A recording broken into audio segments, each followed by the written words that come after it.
वास्तुशास्त्र के अनुसार छिपकली का बोलना कई तरह के संकेत दे सकता है, जिनका अर्थ, संदर्भ और बोलने की स्थिति के आधार पर भिन्न हो सकता है। सामान्य मान्यताएं। शुभ संकेत।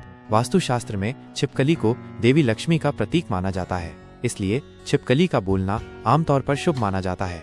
यह अक्सर अच्छी खबर, धन, समृद्धि या किसी मनोकामना की पूर्ति का संकेत देता है। विचारों की पुष्टि। कुछ वास्तु विशेषज्ञों का मानना है कि जब आप कुछ सोच रहे होते हैं और उसी समय छिपकली बोलती है तो ये आपके विचारों की पुष्टि होती है, चाहे वे अच्छे हों या बुरे। अतिथि का आगमन। कुछ क्षेत्रों में छिपकली का बोलना किसी मेहमान के आगमन का संकेत माना जाता है। विशिष्ट स्थितियां और उनके संभावित अर्थ। घर में छिपकली का बोलना। यदि छिपकली घर के अंदर बोलती है तो ये घर में सकारात्मक ऊर्जा और खुशहाली का संकेत हो सकता है। पूजा घर में छिपकली का बोलना। पूजा घर में छिपकली का बोलना बहुत शुभ माना जाता है। यह माना जाता है कि भगवान स्वयं छिपकली के रूप में घर में आ रहे हैं। यह आर्थिक समस्याओं से मुक्ति और समृद्धि का भी संकेत है।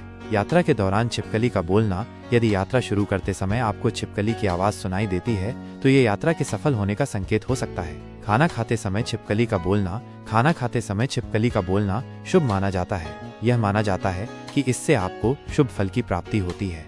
शयन कक्ष में छिपकली का बोलना। शयन कक्ष में छिपकली का बोलना वैवाहिक जीवन में सुख, समृद्धि और प्रेम का संकेत दे सकता है। छिपकली का शरीर पर गिरना। छिपकली का शरीर के विभिन्न अंगों पर गिरने का भी अलग अलग अर्थ होता है। उदाहरण के लिए सिर पर गिरना शुभ माना जाता है और ये धन लाभ का संकेत हो सकता है, जबकि चेहरे पर गिरना भी धन लाभ का संकेत हो सकता है। अशुभ संकेत। दो छिपकलियों का लड़ना। यदि घर में दो छिपकलियां आपस में लड़ती हुई दिखाई दें तो ये अशुभ संकेत माना जाता है। यह घर के सदस्यों के बीच असामंजस्य और लड़ाई झगड़े का संकेत हो सकता है। सपने में छिपकली देखना। वास्तुशास्त्र के अनुसार सपने में छिपकली देखना अशुभ होता है। ये किसी बुरी घटना का संकेत हो सकता है। निष्कर्ष। वास्तुशास्त्र के अनुसार छिपकली के बोलने का अर्थ व्यक्ति की मान्यताओं, सांस्कृतिक संदर्भ और बोलने की विशेष स्थिति पर निर्भर करता है।